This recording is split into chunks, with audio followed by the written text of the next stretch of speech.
Valors com la constància en el seu treball per la defensa d'una societat més justa, la solidaritat i el compromís per les persones amb dificultats i situacions de marginació defineixen Lolita Benet, qui ha desenvolupat totes les seues accions públiques des de la humilitat i la senzillesa.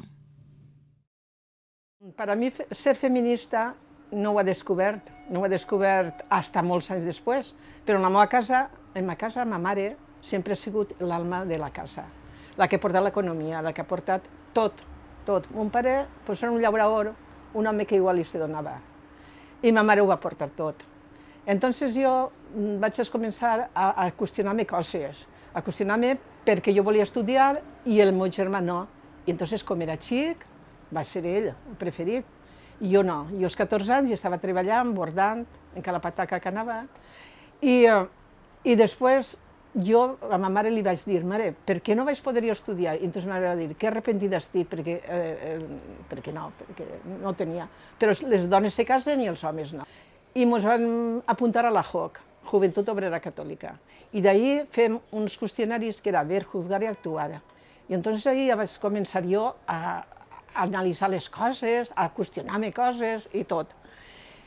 I per això dic jo que jo no sabia que era feminista, fins que m'ha donat compte que sí, que tota la vida he volgut jo defendre les coses de les dones, tindre les mateixes oportunitats. En els meus fills, perquè els meus fills veuen en mi una persona, no sé, que és un poc recta.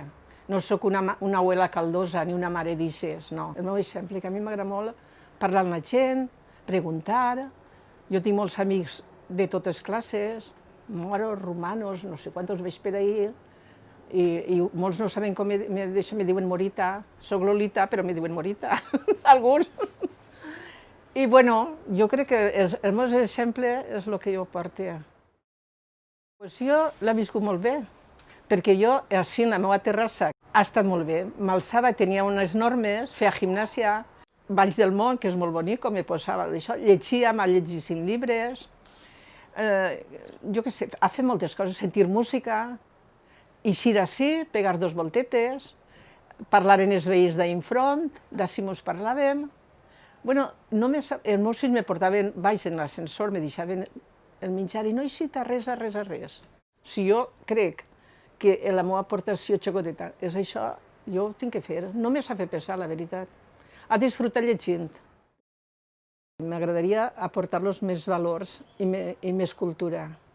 Per mi ens falta més valors, preocupar-se més per les persones, per el bé de les persones.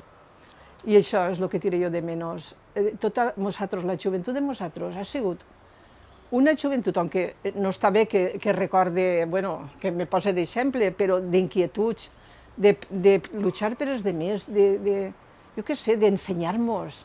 Perquè jo te dic, jo als 14 anys jo no he anat a escola quasi, però sempre aquesta inquietud i aquestes ganes de saber. No sé, això sempre ho ha portat damunt. I és el que diré jo de menys a la joventut. Jo voldria comentar que jo estic en moltes associacions i tirem de menys que la gent jove no estigui ahí.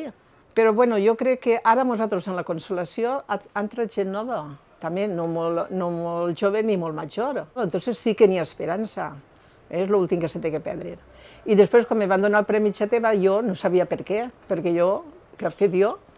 Però després, quan va vindre aquest dia, ho vaig disfrutar molt, perquè van vindre molts amics, i tota la meva família allí, van sopar tots, sí que va ser un dia preciós, de veres, que em vaig alegrar d'aquest dia.